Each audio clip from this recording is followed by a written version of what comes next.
freaking love it loud around here. It's EC Radio time. We're live on all Disruption Network social media platforms. You can find us live on Twitch. You can find us live on YouTube. You can find us live on The Book. That's Facebook, if you don't know what the hell I'm talking about. Shout out to my sponsors. Shout out to Upgrade Brain Formula. You guys want a little brain receptor? Oh, God. I'm telling you, this stuff really works, man. It's not like a 5-hour energy, though. It does. There's no caffeine. There's no sugar. It's all green tea extract, and it's all natural. It really is. And it's not like an energy drink. It just wakes up your brain. You don't want to wake up this brain anymore. Believe me. Bob, are you woke? Oh, you don't want to wake it up any more than it is. Check out Upgrade Brain Formula, freemanformula.com. Use promo code Disruption for 15% discount. Shout out to EJA Moving Services. When you're ready to move and relocate, hit up Eddie and his crew at 315-335-0516. Thanks to Joey's at 307. You want a good meal this week? Give them a call today. Set up reservations.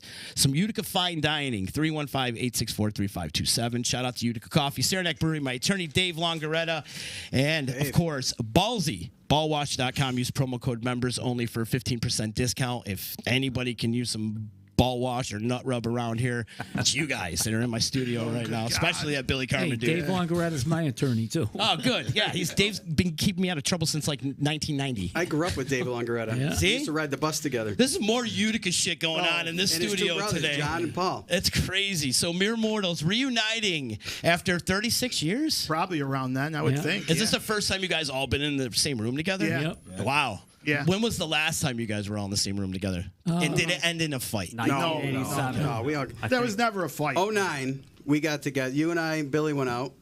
And then the next day, Bob and Vinny and Bill, we were. No, you weren't there. You were there. The four of us were there. Went Billy out to was eat out or of, something the Billy next was day. out of town. Yeah. Yes. 09. Yeah. Yeah. At Where was it? Uno, I think. Uno. Right. Oh, yeah, that's right. Yeah, So we had funny. lunch I or don't something. even Yeah, remember yeah, it. yeah. I mean, we all keep in touch, talk and text Yeah. and stuff like that, but we haven't gotten together like this. And Well, Dave doesn't live around here, so it's hard. You know? Yeah. He's not around here. Bob, go through the room and introduce everybody for me, please. Okay. Tony Stone, but his real name is Tony Bartolotti. Played drums in the band. hey, you gave me the nickname. That's right. You gave him a nickname? Yeah. Not because he's You give everybody nicknames. not because he's a stoner pot or anything Right. like that. He's just that was. I just drove everybody crazy. He drove everybody to get things done. That's actually how it happened. Still. Dave Slife. Hey, He was our lead singer. Yeah. Everybody knows Dave. Bill Carmen. Everybody knows Billy. He's still doing it. David big. Paul Slife. Yeah. David Paul That's Carmen. right. Yeah, On the yeah. record. William Paul Carmen. That's right, Billy Carmen. Vince Cavo over there on the end. Yeah, Vinny was our Pops. multi guy. He did everything. He played guitar, he played keyboards, and he sang. Right on. And he was the last one in, technically. He was the last one in the band, technically, right? Well, Billy. Well, that's right. Billy came in right Billy after was, you. yeah. Right after you. But that was like minutes after. Well, as soon as you came in, Paul actually, left. no, we were playing up north. We were going Rehearsing. up to Dave Yeah. Laskowski's. Yeah. yeah, up in Barneville. And then maybe Stu Ben. within It wasn't your normal within like, the, within cows. the, yeah, this within wasn't the like a next month. normal band get together thing. Me and Dave, of course, were in Luftwaffe before. Okay, yeah. So, Well, even going back before that. well, even before that, we played together in a band called Anthem, us three. Dave and I met played- in junior high. they knew I've each known other. him since 7th grade. Yeah. And we started playing together in high school, and then we met Bob just as we were graduating high school. We were old enough to start playing bars. Did you guys go to Proctor? New Hartford. I went to New Hartford. I Yeah. went to Proctor. You went They're to Proctor, younger yeah. than me. Well, Dave's that. close to my age, but still, they seem to always be like younger because I was out doing things a lot before they were then hooked up with them. And then I don't know. Well, me and Vinny yeah, knew I each was- other too forever. Yeah, I was the oldest guy in the band, and Bob was, God, when were you playing at Clipston's house? Oh, God, I think I was 15 years old then, 15. And I had the same mixer. Yeah. So I Art don't know. Nicotera Yeah, he told me- recommended Vinny. That's how me and Vinny That's how met. me and Bob Through Art became Nicotera? friends, Through Art yeah. Nicotera. Oh, wow. So 15, you're going back, I'm 61 now. You're going back quite a few years, So, but yeah, with Mere Mortals, it was a little bit different because we had an idea. I had an idea when we were doing Luftwaffe. We had one last show. It's gonna if you buy these records, and I hope you do, it'll explain everything. There's an explanation in each side of each record. The books look great. It's a really elaborate package. But we were on stage. As a matter of fact, we were playing a dome in Ogdensburg. There's actually a dome in Ogdensburg, and it was a whole day thing where there was what they called a sea fair. It was fun. And as a matter of fact, Stone was on drums for that show because our drummer had got hurt. Gillis had left, and at the time we had a guy named Carl Ambroselli who was the second drummer in Luftwaffe. He got hurt in a water skiing accident. So now Tony Stone got the call. So we got together and did this one show. And right on stage, I remember telling Dave, I can't do this anymore. I said, we should do an original thing. I got an idea. That was right on stage. After that, that was the end of Luftwaffe. We folded it in. And then we started this idea that I had, which was a little bit different from the original Mere Mortals.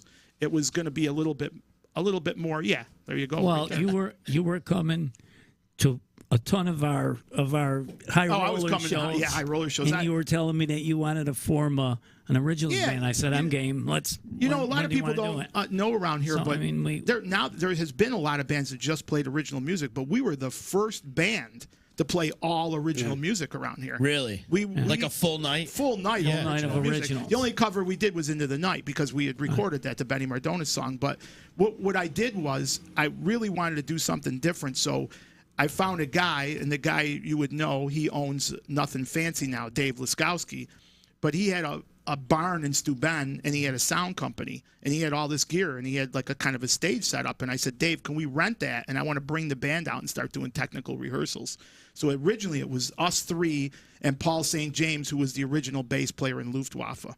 So we started working up these songs, and we were originally going to call the band White Knight and wear white, very much like another band that you know. It was like an idea I had back then, but it just didn't really surface. And as soon as we started working on the music, it just didn't seem right. So we went in the studio and tracked some songs.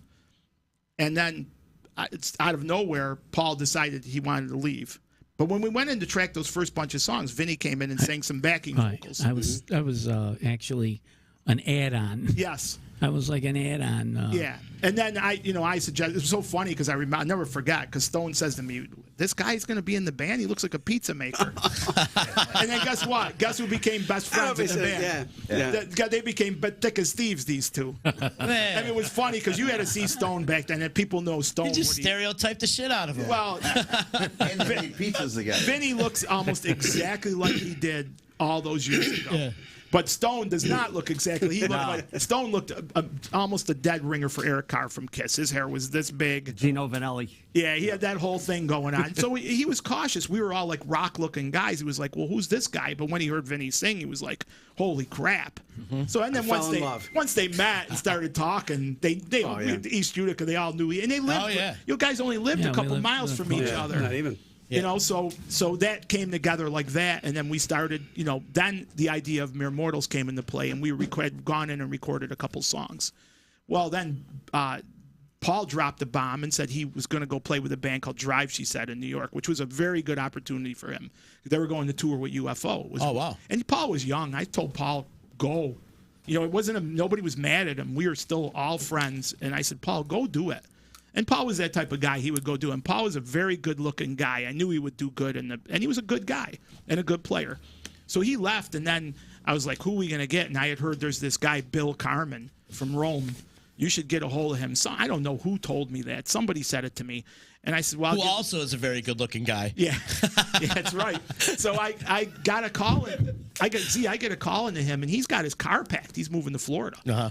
I mean, he's packed. He's going. I said, come down to rehearsal. Just come and see. And he must have just been curious. So he came. At that point now, we were rehearsing at the White Tower building. We had a room. We had the fifth floor. Yeah, we were drilling. We were all prepped, waiting for him to show up. For him to show. And we had the best gear. We had everything. I mean, and we had songs, which nobody else had. We had songs, like good songs. So he came in and he listened to it, and he loved it. And he said, yeah, I'll do it. And then when we heard him, I mean, he could play. He played his ass off. Freaking Billy Carmen. That's right. Yeah. But back then, now he plays in all these bands he plays, but he doesn't play like he played in Mere Mortals. Yeah. In Mere Mortals, he played a lot of notes, right, Billy? I mean, yeah, I mean that was, Yeah. I mean, now, with the cover bands. Yeah, you can't play like he really plays, but if you really you hear Billy open up, and on Mere Mortals records, you buy a Mere Mortals record, Billy's playing, and that's his style infused into what we were doing. It was the perfect marriage. Love is real. That was the first song. Love is real, and he started playing all of his the slaps and stuff, and shit, he's taking us in another direction, That's and right. it was in the right direction, and then at that point, and before I want to go any further with this, Donna Donna Ray. Her name is Donna Ray Delano now, but she was our manager. Without her, we would have never got to where we got. Absolutely no way. She was fantastic. I mean, she was a big driving force. At that point, we were boyfriend and girlfriend, but she was a major thing with this band. I mean, she She's a did hustler. She She did it hustled. all. She got us the gigs. She kept us together. Got us on national TV. Yeah, I mean, you know, she pulled a lot of stuff She did. off. Wait. She worked her- she You worked her can't ass just say it puts we'll on get national there. TV. We'll get there. We're going to Okay, get there with okay. the story. So we're doing a timeline. we're doing a timeline. Okay, basically. let's do it, brother. We're doing a timeline, basically. So then Bill gets in the band, and then I don't know what it was, but I worked at, if anybody knows around here, there's a place called Steinhorst Square in East Utica, and it's a place for the elderly, and my mother used to manage the building, and I was the maintenance guy. But I would have breaks, you know, those 15-minute breaks, and I had my 12-string there, and I would go down there and write every day, and I have no idea what it was, but I was writing a song every day. Yeah. I was coming in with songs every day. I don't know what it was. I was like just in that flight mode, and we would go and we worked these songs up. And I don't know what it was. It was some kind of something. But And it was a good chemistry too. Real because good. What he did, for me anyways, was, you know, he'd give us a really good outline of a song. Yes. And an idea. But as far as I went, that was the first time that I got to really be me. Yes. And it was just like, let me go. And, you know, and Stone and I worked hard on, you know, as a rhythm section, work things out. But I've always been, and it started with Mortals, a real cognitive of you know, playing around the melody, with the melody. Do I want to counter the melody? So I really started thinking like that. You know what I mean? My brain really opened up. This was the project that just like really, as a player, for me, just really formed me. Because now I was really listening to what everybody was doing. And, you know, Billy was young. I was young. He was young. Yeah, you were the youngest. He was the I think I was youngest. 20. And You know he was what? like Yeah, 20. barely. Yeah, he was. But you know what was great about what Billy's saying, at least for us two, for me, we gelled well together because I'm more of a straightforward, like he mentioned, Eric Carr. Eric Carr was a big influence of mine, and I'm more like A rock drummer. straightforward, blam crack. I don't pretend to be a jazz drummer, funk. I'm a straight hard player. I like to play hard and heavy and Four on the and floor, baby. But we were doing stuff that had some of it had like a funk groove to it, some of it some different feels. So it was good for me because it made me stretch and learn a little bit different and play a little different. But what I love about playing with Billy was if I'm playing a 4/4, you know, backbeat, he's weaving in between, you know, and everything. Yeah. And it was just such a great groove, such a great feeling for the two of us to play together. That opened up a lot for me. I don't know if you even know. We were in a metal band. We were like an AOR band. Right. So we would I would say a cross between Survivor and at times it sounded like Kiss and at times it sounded like Blue Oyster Cult and at but times there was no rule. there was no wasn't like, rule. we had I to was just sound writing like this. songs. There I just was wanted to like write funk, good songs. good Good songs. everything. Layered vocals, Yeah, keyboard ton. parts. That's the other thing I was going to get to. I mean, I don't care what anybody says. Nobody has My arm around you, Dave. and nobody will ever sing like Dave's Life because when he sang on those records, it was magic. And I could tell you, if Benny Mardones was alive, he would call in and say that because when he heard, that's a whole other story, and I'll try to tell it really quickly. When we recorded that song, we spent a lot of time recording the song, but I remember distinctly there was no CDs yet. I had a cassette tape in the studio, and I was in the control room sitting in the engineering spot, and he was cutting his vocal. And I was playing back the tape in his phones of Benny singing just so he could just sing those nuances. And he would hit those notes like nobody else. And then when Benny came, he came to the studio one day because he was doing a record there, and I was assisting on it many years ago. Unauthorized was cut there, the Benny Mardones record. And he was there, and Bob Yager called me. I remember I was at work. My mother said, Bob Yager's on the phone for you. And it was during the day, like, what's he want? He says, Benny's here, he says, and he knows you cut into the night, and he wants to hear it, but he wants you here. So I was crapping my pants because we had to have some kind of release. I didn't know if he'd like it because our version's heavy. So we went, and I sat in the room and listened to him. He goes, if your singer hits that money note, he goes, it's a done deal. The money note. So I know. when he heard the playback of it, he went crazy. He absolutely loved it. He goes, whatever you want to do. And subsequently, we started playing a lot of shows with him. But all our songs were very vocal laden, and Vinny, you know, high harmony king, and just the way that we, you know, put the songs together. But Dave was an outstanding frontman in Luftwaffe, who was never a frontman. He was a guy who played guitar and sang one song. But I could see it. I could see it in. When I brought it up at the meeting for Luftwaffe for a singer. We were talking about all these local singers, and I said, "Well, there's this kid, Slife." I said, and Paul was in the band with us at the time when Slife was in the band. He goes, "He can't do it, Bob." I says, "Bullshit." I says, "He's got a great voice." So we made him learn a few songs. He came down. He was the guy. I actually was telling Stone quite a few times. You and I went to Whitesboro Middle School to see the band, Yes. and Dave Perez was like was That was front Anthem. Yeah, man. that was Anthem. Anthem. I said, Yeah. Bob, Anthem. why isn't that guy that sang Sang- 2 Tickets yeah, to right, Paradise singing. Yeah. lead vocals? Yeah, yeah. And Dave sang so, one I song, mean, and all of a sudden he became the quintessential Well, lead I want to say vocalist. this: the first time we were talking about this the other day, he ever sang "2 Tickets to Paradise" was a song he sang for whatever reason. Was in my parents' basement when we were in high school. Yeah. Because Paradise. we had a band in high school. We used to jam and play at like school dances and stuff.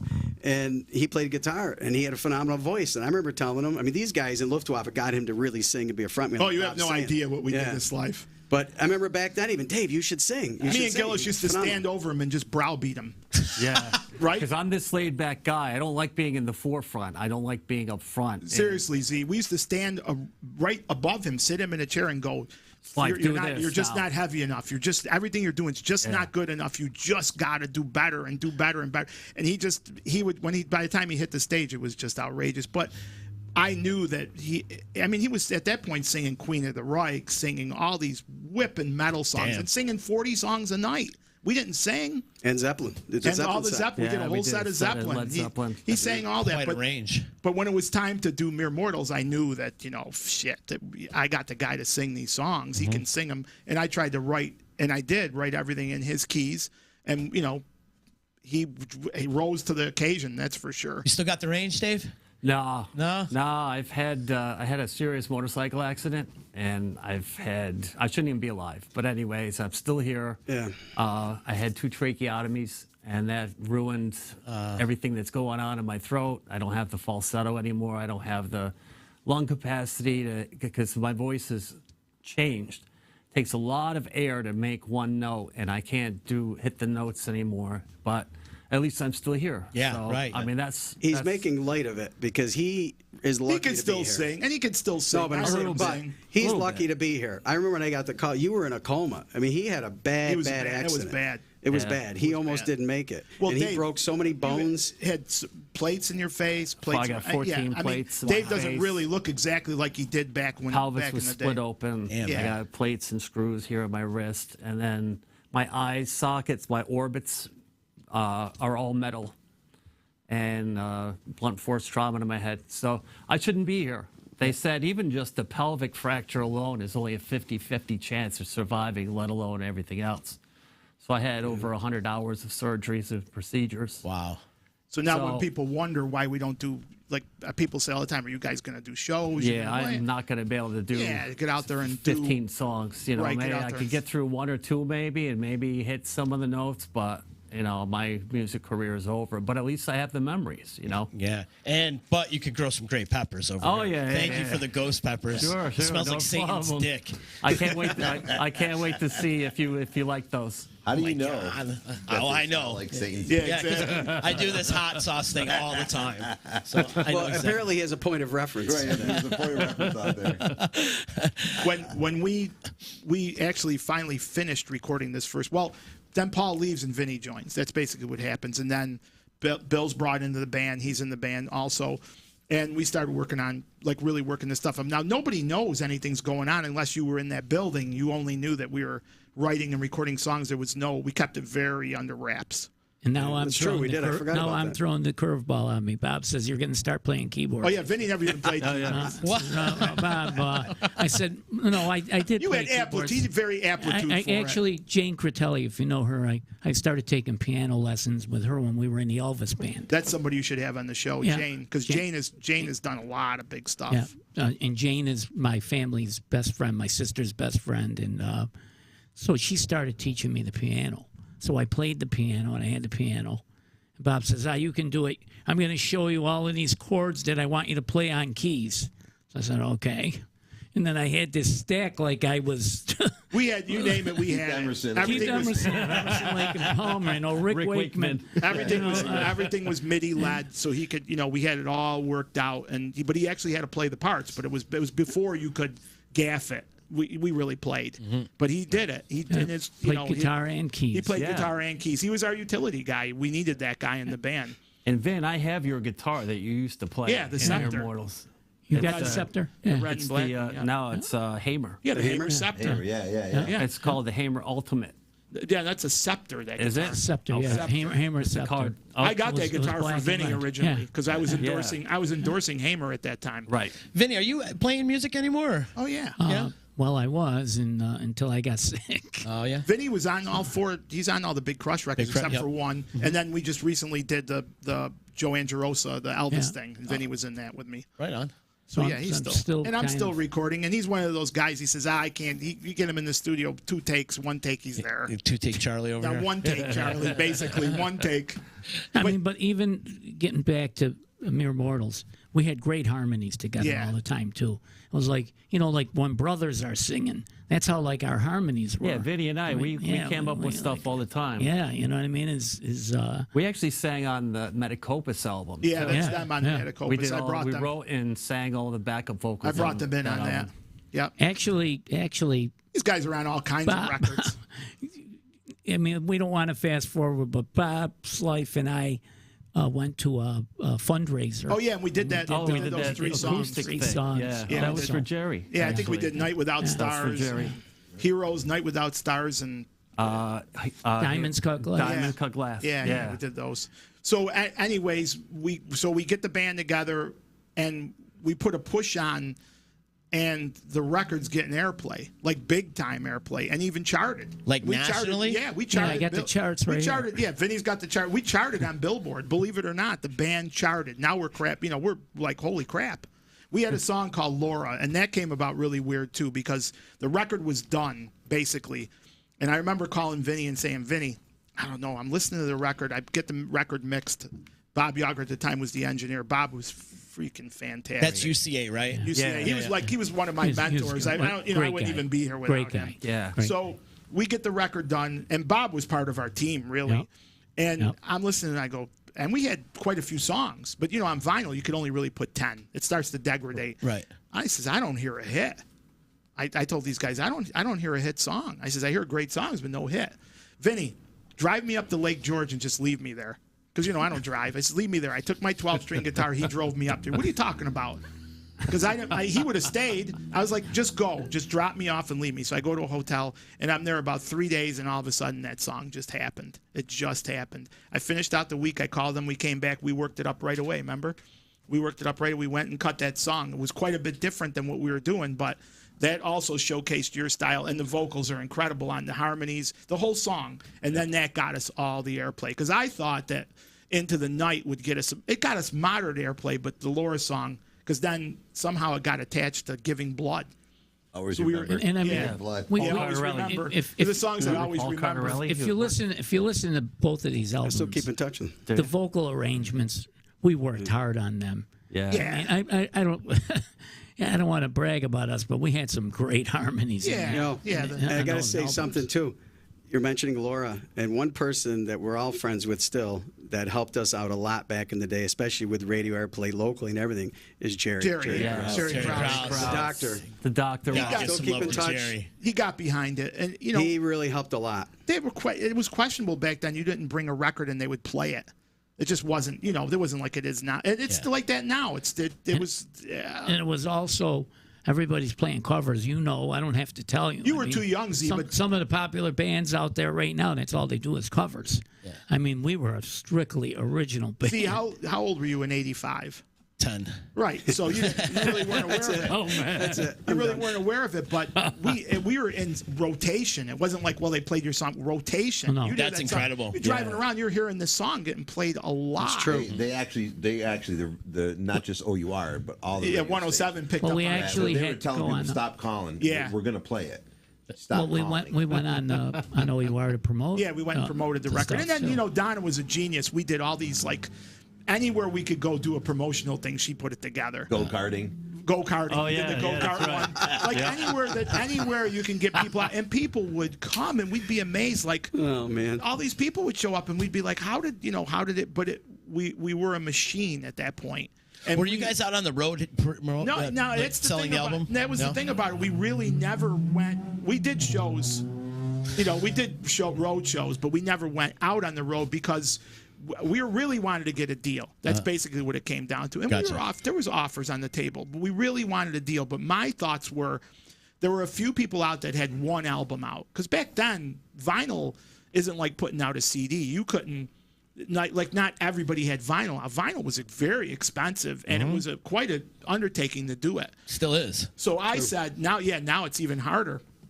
I said to these guys, the band's really popular at this point. We only played, I don't know, maybe 6, 7 shows. And I said, we're going back in the studio, record another record. They were like, what? I says, yeah, I got songs. Let's go.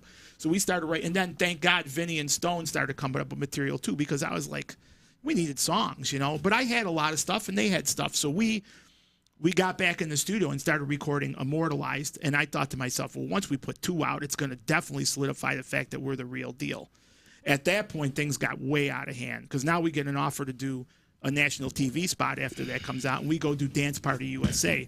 Now, people say Dance Party USA is funny, but a lot of people don't remember that 9 Inch Nails was on Dance National television. Kelly Ripa. Yes, exactly. Kelly Ripa. Exactly, but we'll get to how get to how that came about. So She was on Dance Party USA. We go into the studio to record that record, and like I said, I put a lot of this into the booklets because a lot of people don't know the backstory. And I remember it was very, very fast tracking because we were together now. It wasn't like that first album took well over a year to record. Right. This one we were in and out in like 3 weeks. Oh wow. Very well rehearsed. We go in, we're recording all the basic tracks. We get the basic drum track done, and there's a phone. I'm in there doing overdubs, guitar overdubs. I get a phone call. Tony Stone was just in a very serious accident, car accident. Jesus. I was like, what the fuck? And they made it sound like he was dead. And it was a serious accident. I've had a few of those. It was and this guy's the accident king. You don't want to I don't drive with him anymore. I'm done with that. True. But anyways, back in the day I was. Yeah, he's gotten a few accidents, but we're in the studio. I thought that's the end. We thought he was dead, but come to find out, of course, still got the scars. He wasn't. Yeah, he had gotten to a major, and that was a whole other thing on that. But we were in the studio working. I thought, well, that would end the band, but it didn't. He bounced back, and as soon as we finished the record, he was ready to get back out and play, which was great. So we get this record done, and in the meantime, when we're recording this record, once again, I figured I didn't have the hit again. So Vinny took me back up there again the second time. I go back and I write the song and I bring it back. I didn't know it, but these guys hated the song. Hated it. Can't stop. They all hated the song. They hated it. Yeah. So now that behind my back, they're telling the manager they hate the song. Nobody's going to tell me. I don't know why. They could have told me. I mean, I wouldn't have I might have felt bad about it, but I thought it was a hit. Come to find out, it's the song that got us on TV. Yeah. If we didn't have that song, it's a repetitive song, and it's a very basic song. It's a song that got Slife into a shiny silver blazer. Right. Exactly. And a very thin tie. Remember the tie? He looked sharp. What's the name of the song? This song's called "Can't Stop." So that was the song. If we didn't have that song, I think that record wouldn't have got propelled to where it did. So Larry Desiato on the congas. Yeah, Larry Desiato came in and Uncle played. Larry. We brought Larry in on the record. I think he was the only person besides Paul playing a couple small things on the first record that we brought into when we were recording, tracks for the record. But at that point, the band was extremely popular, like really popular, and we could do no wrong. So whatever we put out.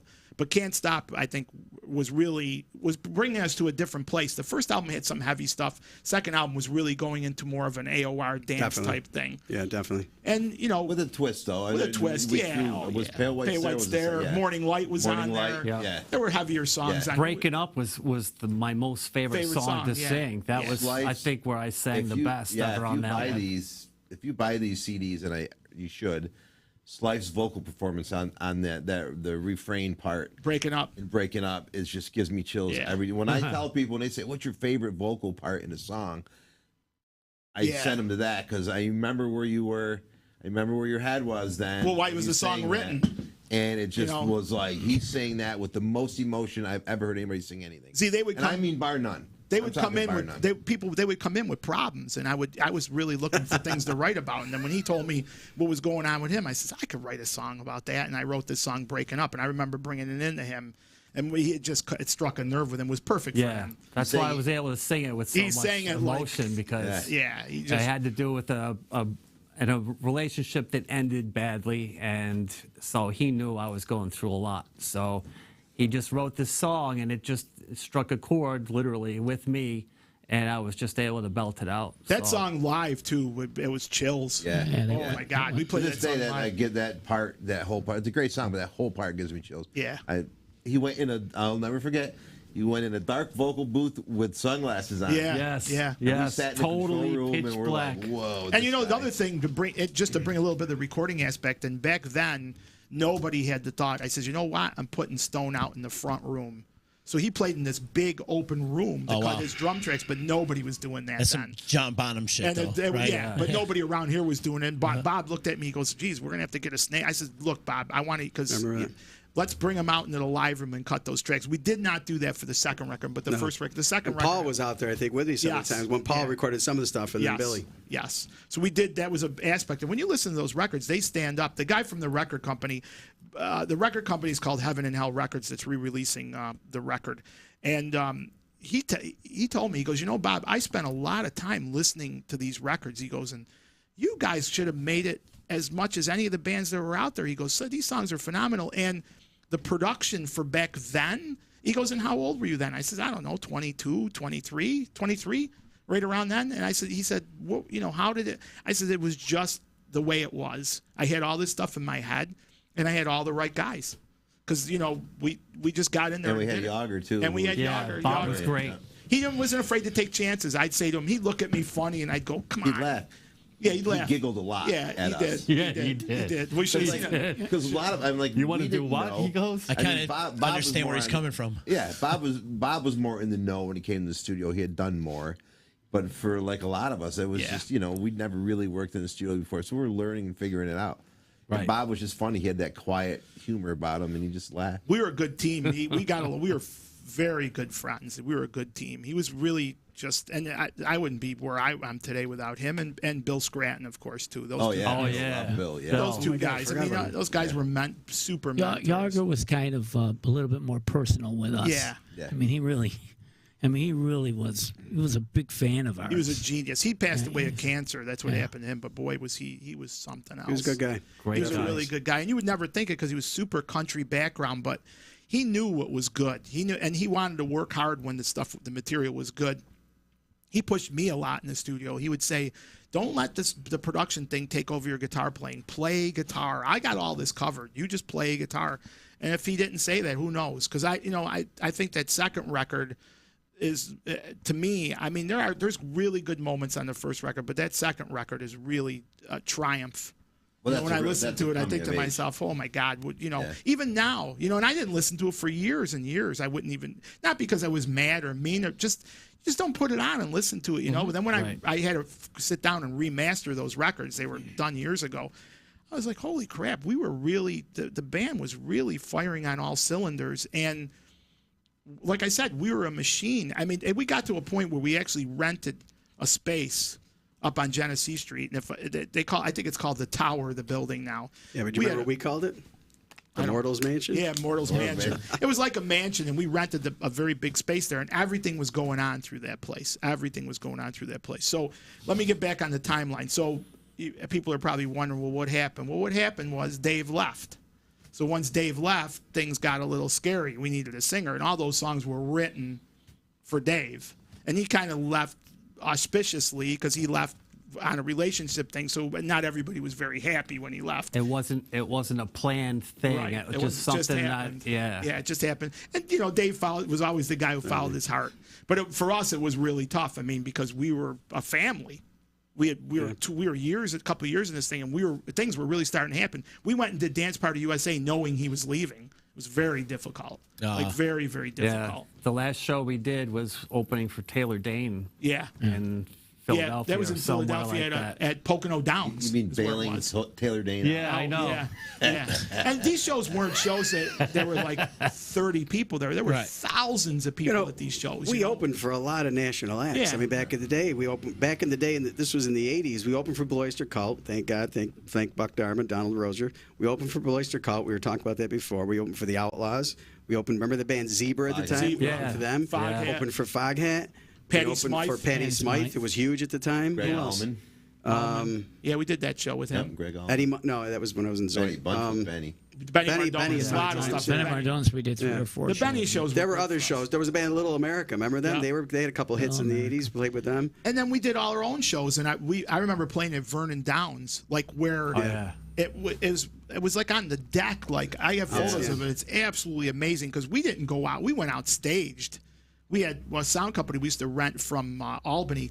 Starfire Yeah. that had turbo, and turbo was like the stuff at the time, and they were very expensive to And it was a rent. full-on Roscoe was production. working with us too. Roscoe was doing lights, and you know how that goes. And we had a huge light show, and we had a big production, and we were dressed. We weren't your normal band. We had costumes made by Genesee Joe, his Genesee father. Joe's father. Mr. Oh, that's right. J. That's Joe's father? Mr. J. That's Joe's father. I never knew Oh, no that. kidding! I didn't know that either. I didn't know that. Yeah, That's Mr. Joe- J. That's Joe said. Sure. Mr. J made it, and we had these futuristic military-looking costumes. I for did the not know that. The first record, Me that's neither. how we dressed.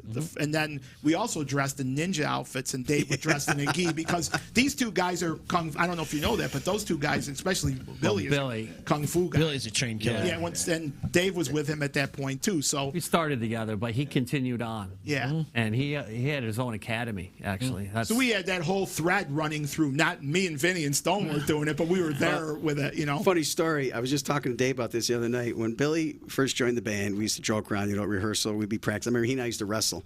We got on the ground, we were fighting, and then he started doing the karate thing. And Kung Fu. no way. I'm done with that No shit. way. Not. He was good to have out in a club. When somebody pulls some shit. I saw him once put a guy on the floor in like 10 seconds. Yeah. Before I could even blink, he had the guy on the floor. I'm like, I'm 10 not seconds, messing with that's him a long anymore. time. I know. It was you could kinda- do it 5 times. Well, in 10 I'm seconds. sorry. 1 second. 1 second. It was like the Wild West. Hey, a lot I'm of getting those old. My shows. time frame is The on. nightlife back then was Yeah, off the hook. it was crazy. There Yeah. was certain places. Even It was the Coleman- 80s. 10 seconds. 2 Coleman's. seconds. 1 second. You couldn't breathe in Coleman's when we play shows. Yeah, that was Coleman's great. was So mine. subsequently, when Dave left, we auditioned a lot of people. What we should have did, and I wanted Vinny to come out front, but at that point he wasn't ready. He should have. That would have kept the band together, but he just wasn't ready to do that. 'Cause We later, actually- later on, you did that in Big Crush. He came out front, and it was magnificent. And then Tim Michelini would have stepped in as the keyboard player. It was all worked out, but it just didn't happen. And we probably would have kept the band together. We auditioned. We brought people in from all over the place to audition. It just wasn't happening. Even Freddie Pepperata came for an audition. Yeah. Really? Freddie. Yeah. We liked Freddie, John but he just Seeley. wasn't the Freddie, guy. John Seeley came down. John That's how I Seeley. got enjoyed because John Seeley came down. We met and became friends. And John Seeley came down for afterwards- an audition. He goes, "Why isn't that guy singing?" Yeah, he did. Once he heard Vinny sing, he goes, "Why isn't that guy the singer?" And I thought to myself, "Well, he should be the singer," but he just wasn't ready. And John's got pipes too. Oh yeah, Oh, John's yeah. phenomenal. sing, yeah. He does. Phenomenal. So we hired a guy from Rochester. His name was Stearns Bullen. That was his real name. Stearns Bullen. Stearns Sounds like a Bullen. porn star. And he, I think he did. Is he alive? Kinda looked like, Is he around? Is I he haven't alive? seen- have I think no he's idea. definitely alive, and He's he's alive, yeah. around. He was a Rochester guy. We brought him in. We got him an apartment. We got him dance lessons. When we did the whole 9 yards with this guy, he had a good voice. He did have a powerful voice. but he yeah. wasn't. Yeah, the do you guy. remember how we got him in, Vin? Yeah. But Vinny and I, for some reason, we had been, I don't know, rehearsing. We played a gig. It was some middle of the night, 3 o'clock in the morning. He and I decided to drive to Rochester, Rochester, move the pick guy him in, up, pick him move up, him and in. move all his stuff into Utica. So I mean, and just speaking of like that Stern show, Slife was gone, and we were practicing our asses off. Hold on 1 second, Vin. I just want to tell him what it was. It was 87 going into 88. So it was New Year's Eve going into the next 88. No, actually, sorry. 86 He going played, last show he played was New Year's Eve, 87 into Yeah. 88. Yeah. Yeah, This was beginning 87. 88. It was I in- moved- it was And we in did that 88. show with I moved Stearns in down to spring of Westchester. 88. Stearns was Okay. 88. January I of do remember 88. that. So we're in 88, and we were practicing our asses off. I mean, really, There was new material being written for a third record, and somebody actually, Mark Kachi, filmed a documentary too during that Oh, point. shit, I forgot about that. for- Yeah, that's Yeah, right. I saw that Was once. it? Yeah, I thought that was That pretty was cool. cool. Yeah, I remember Yeah. that. There's a full-on documentary. It was fantastic. Mark, he did a great job. Yeah.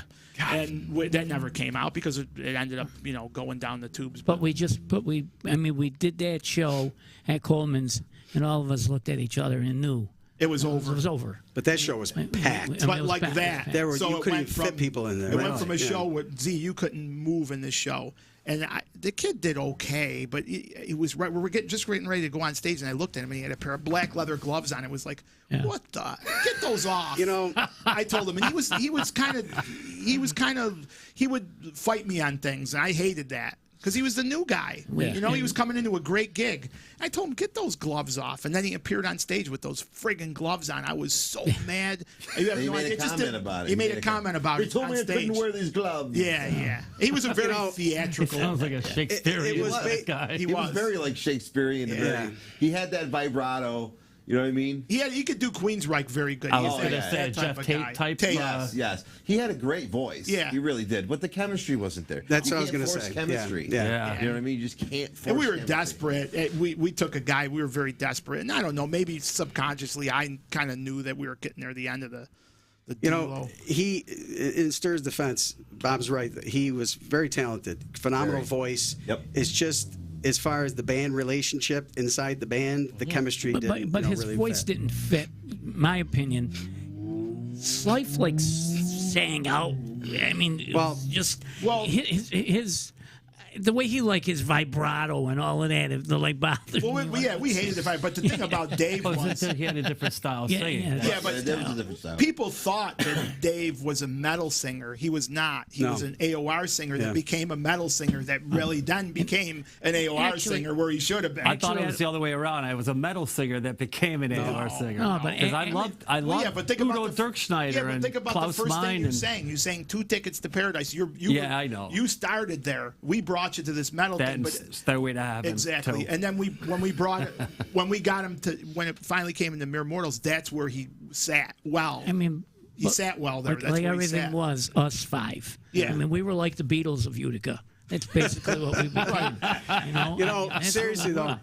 I want to say this about Dave with his voice. I mean, the first time I heard him sing was, like I said, when we were kids in my parents' basement in high school. And to this day, he's still my favorite voice. When I listen to the Mortals albums and him, he has a quality. I mean, he's got the range, but he's got a quality of his voice that's just, it's like, it reminds me of, you know, we all grew up big Kiss fans and everything along with Blue Oyster Cult, but in the 70s, Paul Stanley, I love, you know, when he was singing with those lower tones and that kind of a smooth kind of a voice. You know, that's what Dave kind of reminded me. He's got a very soulful, I guess you could say, Genuine, sounding, very genuine deep You had your voice. own. You had your own Yeah. voice. You didn't sound. I don't think you It's sound just like anybody. very sounds. no, I'm I not saying didn't you want sound like Yeah. Paul Stanley, but he has very Quality. smooth and quality to the voice, not just screams or anything. It was very deep. There's layers to it, and I still to this day he's my favorite singer. But we were in a good situation. I could write songs in keys that I knew he could sing great. You know? Aside from Vinny, That last show, gotta say. that we did too is with Stearns without Slife.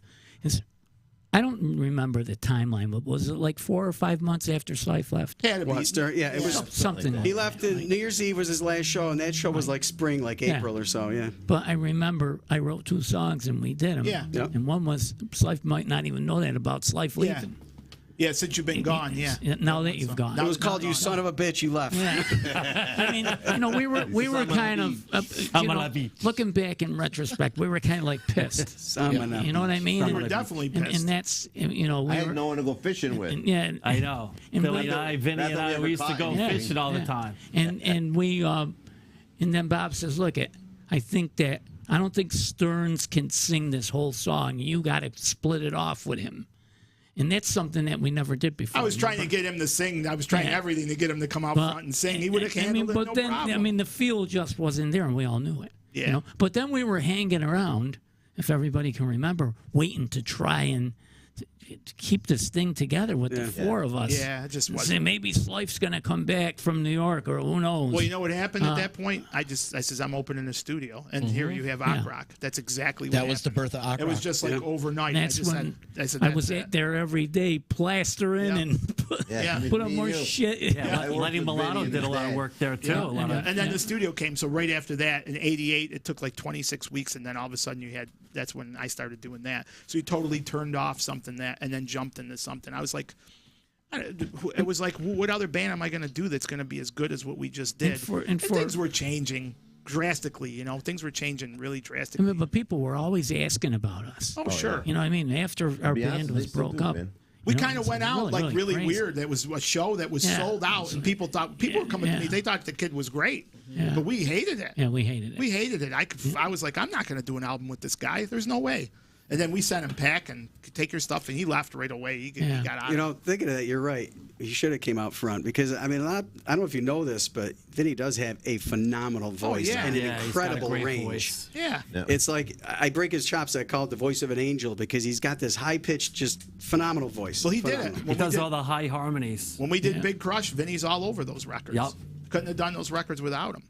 Speaking of records, though, talk about the 2 releases that are going out with Heaven and Hell. Yeah, so the first record, Omnia, which is Omnia Numericita Sum, which means everything lies veiled in numbers. So that whole thing right there, yes, that is right there. Everything at that point, we had like a numerology thing going, and that was just, I had that kind of going, just as trappings to get people interested. It was just a thing. It's like, we just had that thing. And You don't want to use the word gimmick. Just thing. It was a thing. It was our, it was before there was people were doing a, a trademark or doing, people were trademarking, but people weren't doing it as a protection type thing. Exactly. Yeah. So that was our thing. We had that going. And then the second record is Immortalized, and both of those are coming out on Heaven and Hell. The man who owns the company, the guy's name is Jeremy, he contacted me because many other records that I had produced or engineered were coming out in the label, and he said, I finally made the correlation that you were the same guy from Mere Mortals. So when he called me, he says, are you interested in doing it? And for a minute, I was apprehensive because it was like, let sleeping dogs lie. And then I thought about it, and I go, why not? They're just sitting there. It's 30-some years. I sent him the stuff, and he was head over heels. He was like, we got it. And I said, look, I'll do it, but both albums the same time. This way you get the whole catalog if you want it, And then I didn't tell, no one here knew. I waited until it was a done deal. And then I let everybody know. Wow. I mean, literally, I waited really. The only person who knew a little bit more in advance was Billy, because he kept asking me, and I didn't want to lie to him. What's going on? What are these things you're posting? And people all thought I was posting a reunion show. But yeah. Well, you were going through a lot of your discography. Oh, yeah. Especially throughout the pandemic and whatnot. Because I'm still out there on the scene. I was getting hammered by people. Oh, yeah. What's going on? Yeah, what's going on? I'm like, I don't know. Bullshit. I know. I really don't know. Then I'm like, okay. But until it's concrete, you don't want to tell people. I didn't want to tell Vinny, hey, the records are coming out, then it fell apart, or tell Stoner.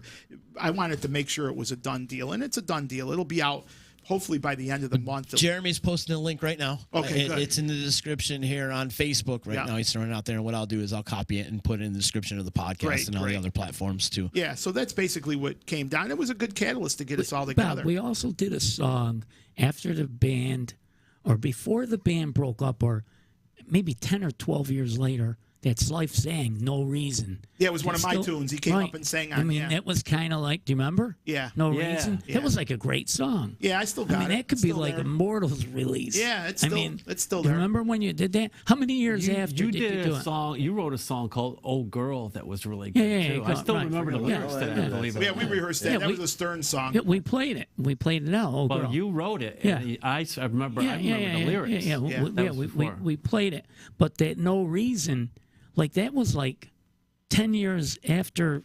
Maybe it was 90. When was that? It was quite a long time ago. And then, that song. When was it though? 96 or 97? When That did song you do that? that Slife? surfaced again. I don't that song. remember. It was a great song. Well, that song is on Dave Gerton's second record with him singing it, but he died, and I never released the record. So That's it's great. just- No, I loved his first album. Yeah, the second Yeah, his some second great record. songs. Which His one second did I- record. Dave Gerton. Did I play on the second The one? second run's the one you played on. That's That's a a- whip. That's an that's a incredible crazy great record. album.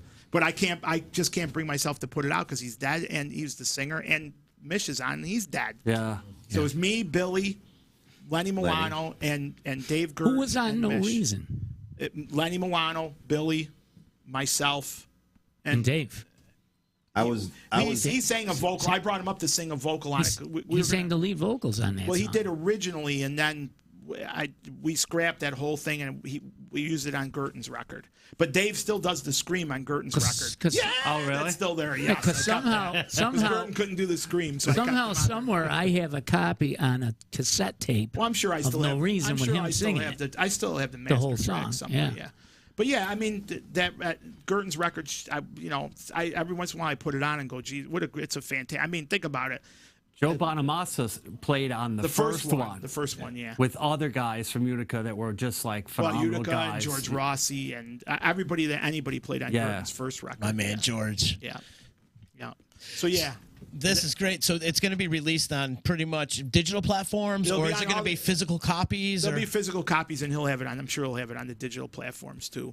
And I'll have some, I won't. If you want it, you really got to go to the record company and get it. That's basically what it comes down to. Yeah, and Jeremy posts the link again. Yeah. It's out there. So, Yeah. And then can we talk about maybe the other project might come out too? Yeah, or- so in the midst of all this, he goes, well, you were the guy from Luftwaffe, too. I was like, yeah. He goes, well, I heard that there's a record. I says, yeah, there's a record. He says, did it ever come out? He says, no, it never did. There was never a Luftwaffe record. But there was tracks recorded during Mere Mortals.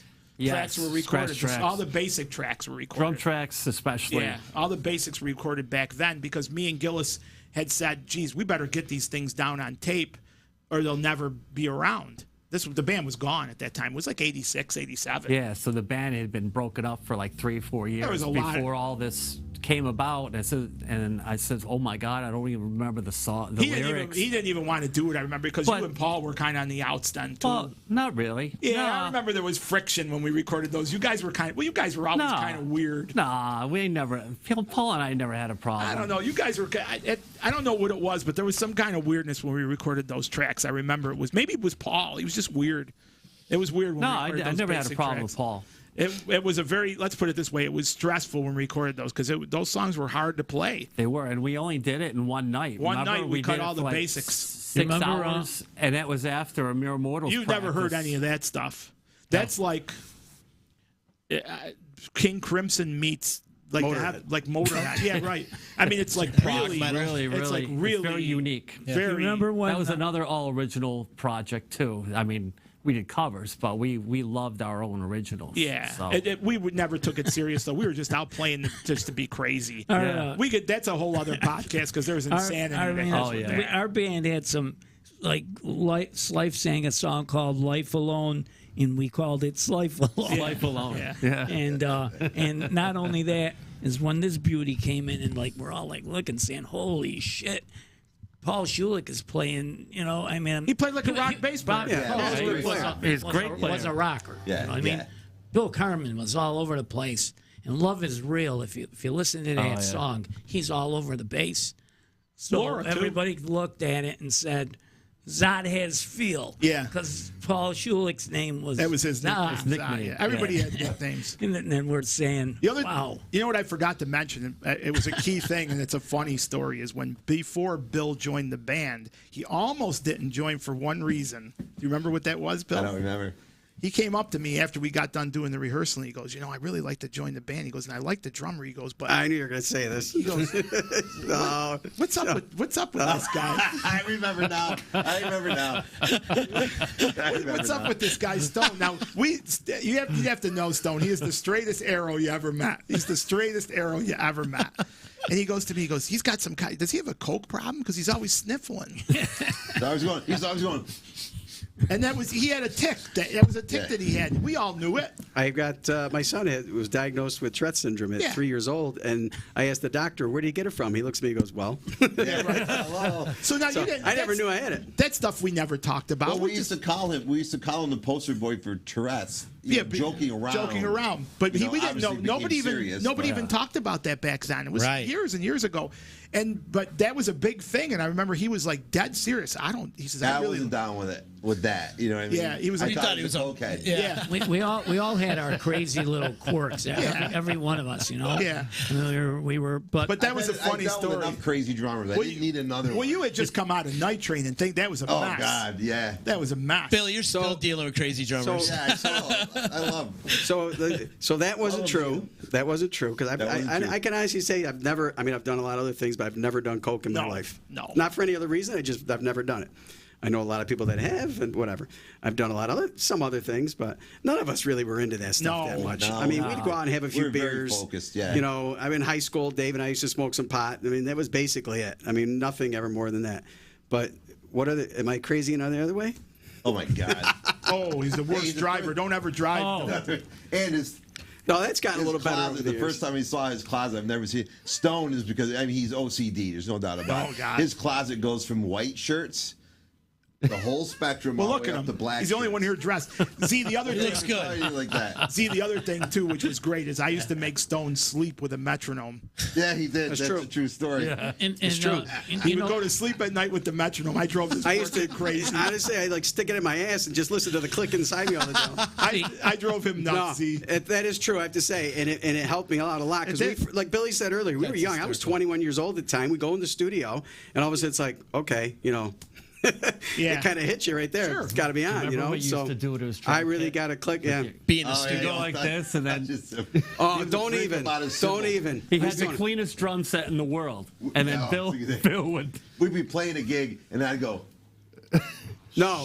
Let me explain it the Simple. correct He way. would lose his Okay. mind. Yes, I'm anal about stuff, and I would always keep them polished and clean. OCD. I'm like that with And he everything. had a big cat. And he, Yeah. I did. And he would come over during rehearsal and when we were on stage, and he'd be sweating, and he'd come over and he'd be playing like over the, looking at me, and all of a sudden he'd just take a big wipe down his nose, all the sweat and the grease, and smear it down the front of my tongue. And I'd be like, oh, and I'd be throwing drumsticks at him.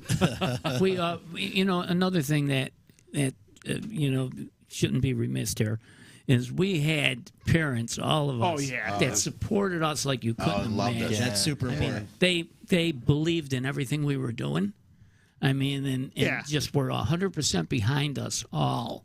We actually used to rehearse at Stone's house For a too. while, yeah. For a long time. We were there for a while when we were in the verge of going from one practice place to another. Didn't they build an addition onto the house, the TV room? So Yeah, that way we yeah. could Later. practice, Yep, they and built then the they would screen, be in a different part of the Yep. house Yep. where They got sick of wouldn't your have the low end, frequencies coming up from under the floor. And at the end of the night, I'd be in that room with his mother and father for a couple hours, Yeah, But, we'd be trying to rehearse. Vinny be upstairs with my parents eating sausage. I think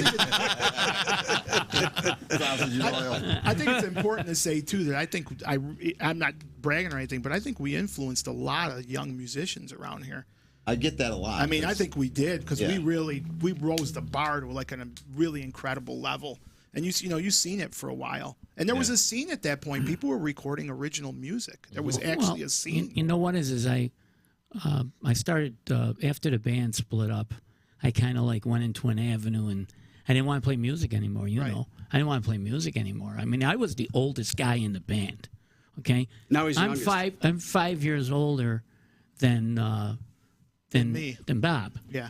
And 6 years older than Dave, 7 years older than Tony, and 9 years older than Bill. I'm the baby. So I mean, and that when the band was going on the downslide and we weren't gonna play anymore, I like lost this urge to want to play, and I mean it was kind of heart wrenching, because I'm like thinking, geez, this is something that I really wanted to do, but all of us, I gotta say, is when we were together, it was like magic. It really was. It was like magic. And I mean, I never felt in a band like I felt like in this band. Yeah, and it was I good. love doing original music.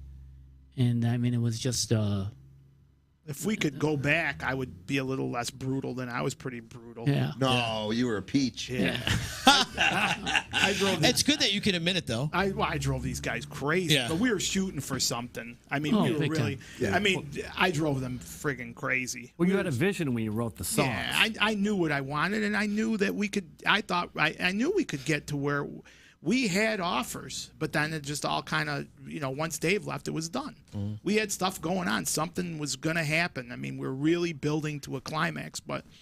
I mean, know, we really started like, I mean, it was about all of us, what I Right. mean, being together, But those, those rehearsals made, I think, everybody who, me and Billy especially really stood and played forever. We've been playing and still putting out records. And then Vinny, I got him back into. Stone went on to do stuff also. But I'm still out there, and so is Billy. Billy's more out there and playing live. I'm more still in the studio making records. But that all was, that started it really, putting us where we were above what was going on. We were really trying to make something happen. it was really, really crazy. I'm sad too. because I want the local kids. I tell you this all the time.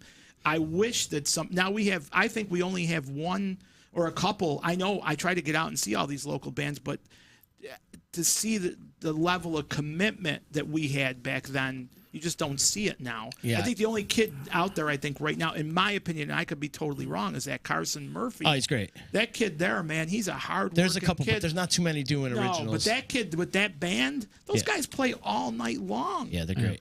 There's other original acts, but they don't play all night. Those kids go out and play all night long. Yeah. I've gone and see them several times. Now, it's nothing like what we do, but they still are out playing all original music. And please don't anybody think I'm not insulting anybody else what they're doing. I'm so thrilled when people tell me that they're out playing original music. Yeah, there's some out there And for no, sure. and absolutely no slag on the people that are playing covers. Right. God bless you guys. You're out there playing covers. Billy does it all the time. I mean, it's a great way to make money, and you get your rocks off, and you're playing shows and stuff. But for me, it was always about writing original music, and and Mere Mortals. There was records before Mere Mortals, but that really brought us to where the scene was actually starting to happen. Mm-hmm.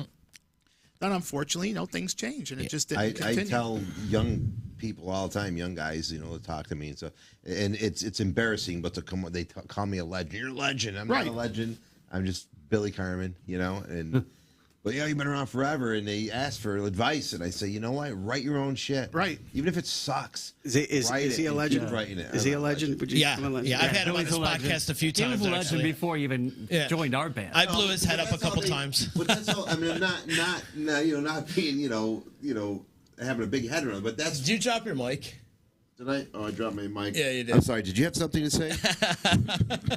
Didn't it, he's being quiet. So today. we were talking about Billy being a legend. Yeah, That's right. yeah. But we get. I mean, obviously that gets thrown around a little bit. But I mean, we get that because of what we did. I mean, we're still alive, thank God, and we're still around.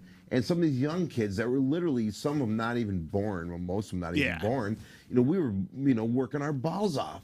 So when they come up to someone like me, or I know that Bob gets it, and I don't know about the other guys, but I'm out there more. Mm-hmm. And when they come up, oh, you're a fucking legend. I'm tickled pink about it. I mean, I'm also humble. I'm kind of embarrassed, but you stop and think about it. Well, you know what? We've been around as long as most of the rock stars that anybody knows. Not saying we're rock stars, Right. but we've been around that long. And some of the old guys, right? Right. And some of the old guys, Just and to a lot of the young musicians and a lot of the young people, we were the first concerts they saw. To them, it was a concert. big Or thing. maybe even their parents used to go and see us. to just tell you that is, I know I told a few of you, I might have told all of you. I started working out of town. I was up in Plattsburgh working, and I'm eating at a restaurant, and 3 people come up to me and say, "Hey, you were in a band, weren't you?" I said, "Yeah." And they knew the band. You were in a band called Mere Mortals, weren't you? And I'm like thinking, Wow. How does somebody know from 4 or 5 hours away? So they must have. And it was many years I think, later. it was I many think years now, later. though, It's like crazy. Right now, it's good because now it's going to resurge a little bit. People that never heard of it will hear it and see it, and it's a good thing for people that understand. Like we could say all day how good the harmonies were and how good the songs were, but if they buy these CDs, they're going to hear it. It's there. It's not like some amateur thing that was done. It's the real deal. I mean, Like Bob said, we were on rotation too, and we're in those Nielsen's ratings for upstate New York. Wherever WOUR would actually transmit to, they heard and Mere Mortals. we did chart in Billboard. I have the issue of Billboard. We charted. It's incredible. It was kind of cool though, because back then, every day in the paper, they would print the top 10 requests like on WOUR locally. Yeah. In And the you'd see newspaper? it. Yeah. Back then, this was in the 80s. Top And 10 it would be albums. like We were in Top Bon 10 Jovi, Clapton, this Mere Mortals. And Yeah. I just remember seeing that. Like, It's here. holy, It's you here. know, It's some- here for you. some to see. it people was just say- cool to have that in there, you know? Oh yeah. Some people say the Mere Mortals are still around, but there's another band called Mere Mortals. There's one out of Syracuse, I And think. they contacted me many years ago about the name, and I was like, "Yeah, sure." I mean, it was done. It wasn't. We didn't think it would. We were the original Mere Mortals. We did it before. That was the name we had. That name was given to us by Tope Damiano, believe it or not. Oh yeah, Tope gave you that. Tope, he had Mere Mortal, and I think I put the S on it, and it was a great name. was Absolutely. a really, really good name. We got a bunch of people on Facebook just commenting, so I kind of want to go through the comments a little bit because you do got a bunch of people. And if you are watching on Facebook, if you could do us a favor and just click that share button, help spread the word of the Mere Mortals release, and also hear what we're doing at Disruption Network. Florence Wheelock saying this reunion is absolutely awesome. Dave Borgia wants to know, he wants me to ask you, what's the nickname you gave him? Oh, because you are famous for giving people nicknames. I always get pinned on that one, but I think Gillis was the one who originally called him Bill Boja. Bill Boja? Yeah, there was actually a band that they had for a little while. They put together called the Bill Boja Band. And it was not. It was. We just, we would see Dave in the White Tower all the time. Yeah. Dave is a very likable guy. Love Dave. And he just was always around. And I don't know, me and Gillis were always wordsmiths, always. Well, with there were names, always names. There were always boat anchors Yeah, on board. there was always somebody. Yeah, a lot of boat anchors. I A lot had- of boat anchors. I Bill refused Boja. to be nicknamed, and this is how I did not get nicknamed. I had this thought in my head: if you answer once, if they call you something and you answer, like look and answer to it, and you're stuck with Yeah. it. So anytime they throw something at me, I'd ignore them. Yeah, Billy never had a nickname. He never had a nickname. Well, we 'Cause did. he kick your ass. Slapper, they were calling me. Slappy, be called Slappy. Well, we had banana ass that one time. Remember? We won't get into that. That's a whole other story. You still sit Yeah, the drink Bill- on it? the Bill Boja Band. Yeah. Bill Boja. I Bill like that. Boja, I yeah. like that. Florence, can't wait to hear this. Joanne saying, Bob, you're phenomenal for doing this interview. This is just excellent. Can't wait to listen to it. It's cool. When does it come out again? It should be you can pre-order it right now. It's definitely up for pre-order right now, but I think they're going to ship at the end of the month. Danny Melito says, I love when Bob says, holy crap. Oh, Mertz.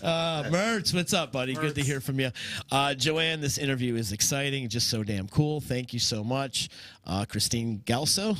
Oh. yeah. I have a photo of the go-karting. Oh, yeah. Is that Chrissy Glasso? Yes, from Las She was Vegas. Laura. She's actually Laura. Yes, so yes. When she's- when she's got a Laura lot was of out. things. Wait a minute. wait, Wait a no, minute. but though. there's another Wait a girl that won minute. the contest. Yeah, but wait Yeah, a minute. but- That song was not written about her. No. She was just there was a point where there was a video contest. We were going to do a video about Laura. It got so controversial that we never did it. It got turned into I want to see it turned into a super circus. I think wasn't it OUR? Wasn't it Jerry? They had a looking for Laura contest. Yeah. And she won. Yeah. No, the girl. No, No, no, she didn't win. The married chick won. That's why we didn't do it because she was. It would turn into a mess. But Yeah, it was yes, that's where Chrissy came from. Moyer's checking in. Says this is great episode. Shout out to Moyer. This is Billy, one of Billy's 12 bands he's in right now. Wait, he didn't. How Wait, many- Moyer didn't say Grilly Wait, at hang the on. gig Saturday He's night? not listening. He's changing his vest right now. Wait till he comes back. Hang on. Doing a wardrobe change. He's in the middle of a wardrobe change right now. You know what? That guy takes a lot of crap. I love him. That's He's my a- bro. I he's can make a- fun of him. He's a real professional. Yeah, worker, and he works his ass off. Works his ass He off. works his ass His off. brother tortures him. It's the It's so funniest funny. combination. His daughter just got done taking a bunch of lessons from me as far as guitar and also Oh, cool. production and engineering because she's in school for it. His daughter's fantastic. And everybody says she has Jeffrey's ear. She does. Yeah. Paige is great. Yeah. Great, really great. And that's a testament to him because she's a really, really good kid. And she busts him on her dad, too. Oh, you got to. Well, when she's at rehearsal, Oh, I'm sure. she'll sit there at rehearsal, and if something's not right, she'll let you Give know. it to him. She's definitely got the Jeffrey as far as the. Ball breaking. She's got that, and she's got an ear, really good ear. That's awesome. She's going to do good things. Christine's also saying Taylor Dane. You open for Taylor Dane. Yeah. How did you guys said that you covered for her or Taylor something? Dane was a track date. So here's what they would do back then. track date? Track date. Okay. So we're at Pocono Downs, and we were the opening act, which we really weren't because we played our whole show. And then she got on and did 3 songs. For 20 But minutes. no band. But No, do you man. remember Did you what sing over a happened? track? Played But to think a about CD. it. No, there was no Reel to CDs, reel. No CDs. No No, CD. do you remember what Reel to reel? happened? It was a Yeah, reel to reel. somebody would kick the chord when the reel was in, and the song cut out. Oh, In the the middle Milli of- yeah. Vanilli? It was an Ashley Simpson But situation. people knew there was no band, but it was really awkward. Yeah. But she was very nice. Yeah. She was Yeah. very attractive. And she Holy sang crap. great. I mean, she was actually Great singing. voice. But what they did, because we were, like I said, we were at Pocono Downs. They sent a limo to pick her up in the city, drove her up. She did the 3 songs. Lord knows what she got paid. A drove lot back. more than we did, probably. And she drove back. But I remember that show. I have photos from that show, but backstage photos of us signing autographs, and it was mobbed. Yeah. I mean, it was But mobbed. we actually went on. We finished out the show. Yeah, we went. She Yeah. played in between us, and then we finished out the show. that was one of those weird. But then once again, Donna would come up with these shows. I don't know how the hell. That was fun. Huh? Yeah. Great show. Slife met an interesting young lady that day. Do you remember? A little Probably doesn't even person? The remember. little person, yeah. Yeah. She was great. Yeah, she was. All leathered up, and remember? Yeah. She was wearing her leather and good everything. God. Yeah. She was great. Yeah, I don't little want to. person. Let's not. I don't want to. If I could remember, You wasn't remember, like right? Bundy like Oh yeah. Bundy was like so into Taylor. Yeah, it was my Dane. guitar tech. I had to do a guitar switch. I couldn't find him. I looked over my shoulder. He was way up in the booth getting her to sign a record. Talking to and he's her. looking down at me like, holy shit, I missed the guitar change. And it was a big change. I had to go to the 12 string, I think. He missed the change for it. But we laughed. Me and Bundy are still Is that You know what, Kevin? Bob, as close as Kevin. we were Yeah, then. yeah. We're this close Bob, I now. think you should just mention all of the. I was remember gonna say, had a we should huge throw crew. out the you know, road that's crew. We one had a thing. huge crew. I made sure that whoever was a big part of this is in the liner notes. So We had a huge crew. Stone's drum tech, especially, and very good friends with Billy, Mike, and Telesano. Do you Carmine. Yeah, Yeah, the you big know, ragu. The big, we used to Big call him the Big Ragu. Another because nickname. He looks just like the guy who played the I know Big you're talking Ragu. about. Yes. Eddie Mecca. So yeah, so he was Stone's drum tech. He was a big part of it. Kevin Bundy Hawkinson, Bundy. Yep. There's all the nicknames. He's been my guitar tech forever. The Bundy nickname is the best because he was friends with my parents too. So one day when he finally shows up at my house, my mother's calling him Teddy. Oh, Teddy. His name's not Teddy, it's Kevin. Well, my mother was putting that together with Ted Bundy, the killer. So my mother's now calling him Teddy. And he's laughing, Bundy, and my father's laughing. Finally, I said, Mom, Ted Bundy was the killer. We're calling him Bundy because he looks like King Kong Bundy. Because back then, Bundy was a big guy. Now he's not. He's in great shape. Yeah. But he was been my guitar tech through the whole thing, and we're still best of friends. So he's mentioned on the record. Pat Norris, who mixed us, was with Starfire. He was from Albany. Kevin.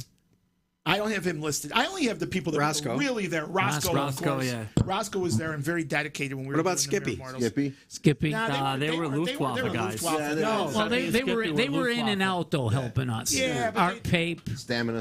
Skippy. Yeah, but those guys were all Yeah, Luftwaffe. yeah. They'll be in the Luftwaffe credits. But, But the there's core some- people that were with us. Roscoe, Yeah. Bundy, and Carmine. Yeah, that Yeah, was that. yeah. That was the core crew. Stamina. Skippy. Yeah, and All then, nicknames. And then of course, Remember that? like I said, Stamina Skippy. we Yeah. definitely could not have done it without Donna. I don't care, anybody can I say get whatever that. they want, but if we didn't have her, we would have Donna definitely. was great. Absolutely. There was no possible way we could have got as far as we did and stayed as organized.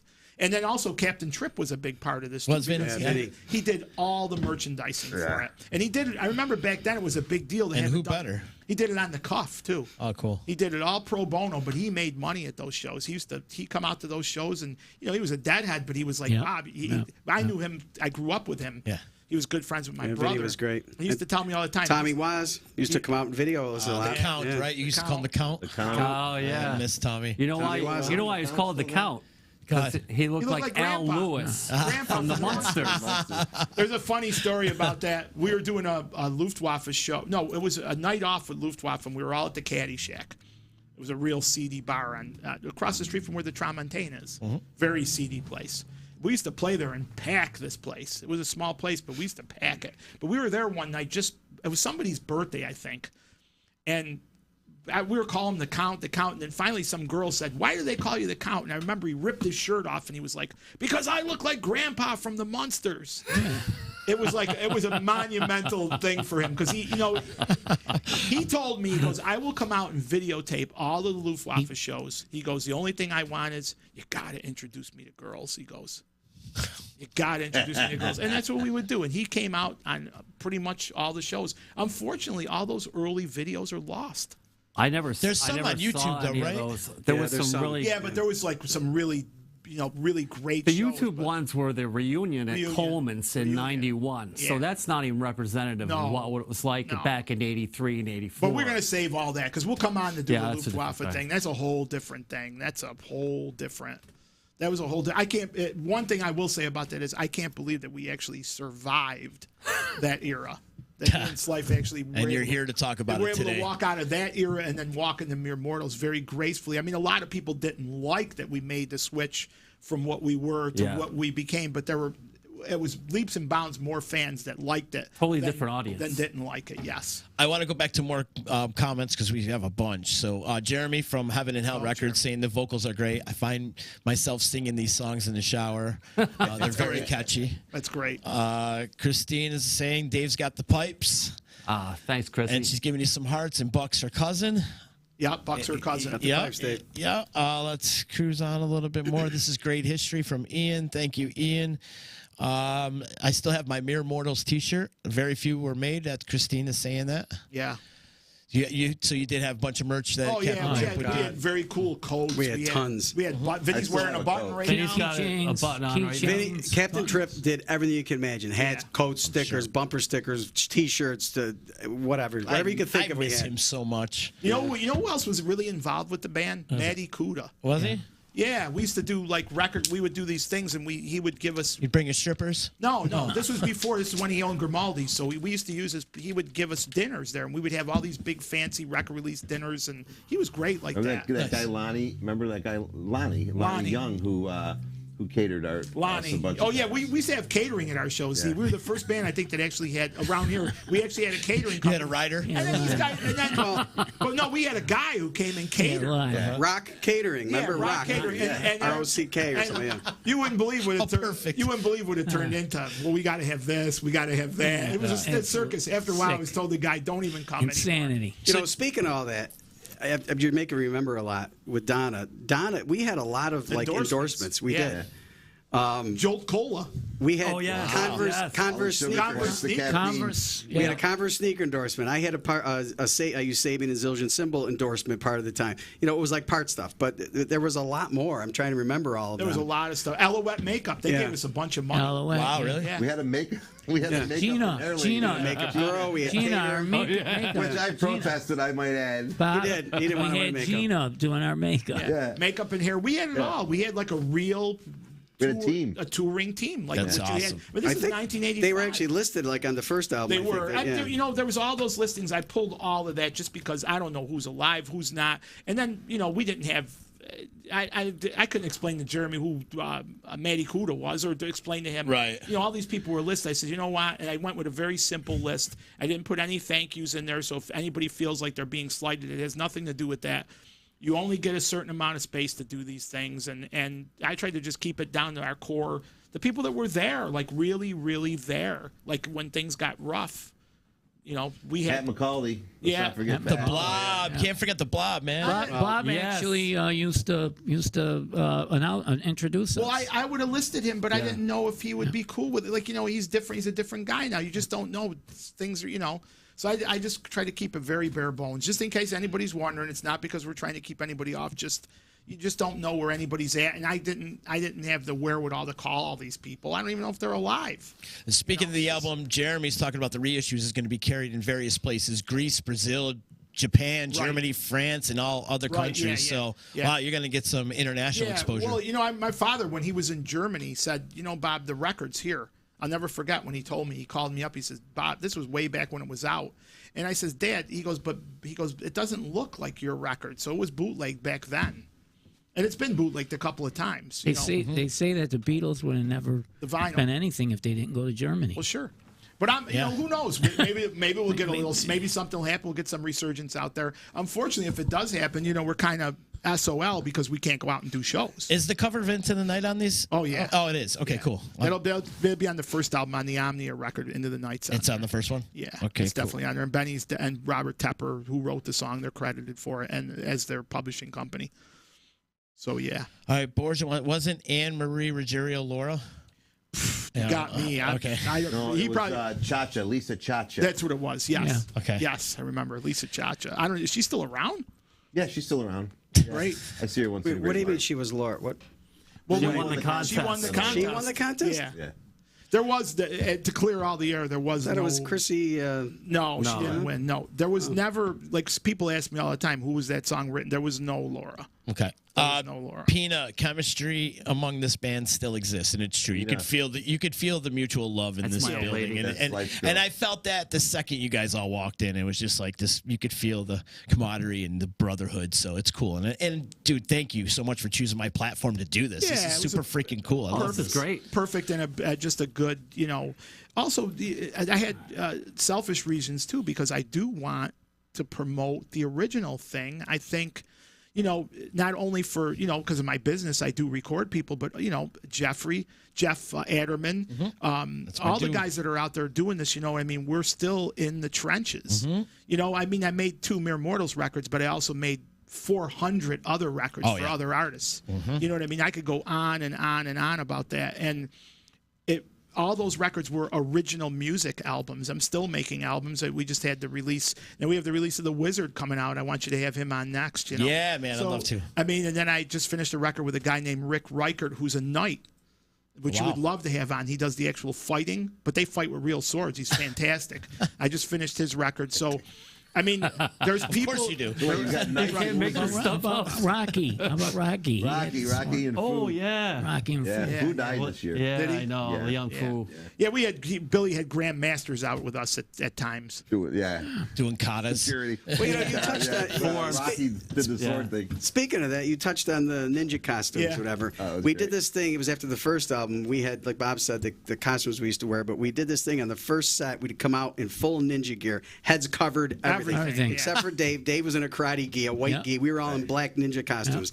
And I remember it because I remember, Jesus, it was so hard to play with that thing on. And I'm sweating my ass off, just like seeing it like this. I felt like Spider-Man.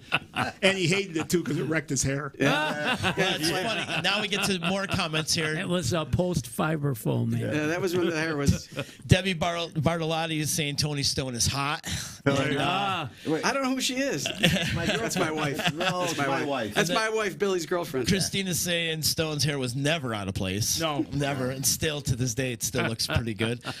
Christine's also saying she was mentioned on the album, and Donna was always did so much. Yes. Yeah, she did a lot for us. Jams for Cans, Black Diamond. Yes. Well, yeah, That must be Dave Borges. Yeah, that wasn't during Mere Mortals. That was a Luftwaffe thing because that's when Carl played. That was the first time at the Carl Caddy ever, Shack. First time Carl ever played with us. That's the night that somebody's car door got ripped off. There were a lot of those nights. There was a bunch of local bands There were a lot of those together nights. at the Caddy Shack that did like this jam for cans.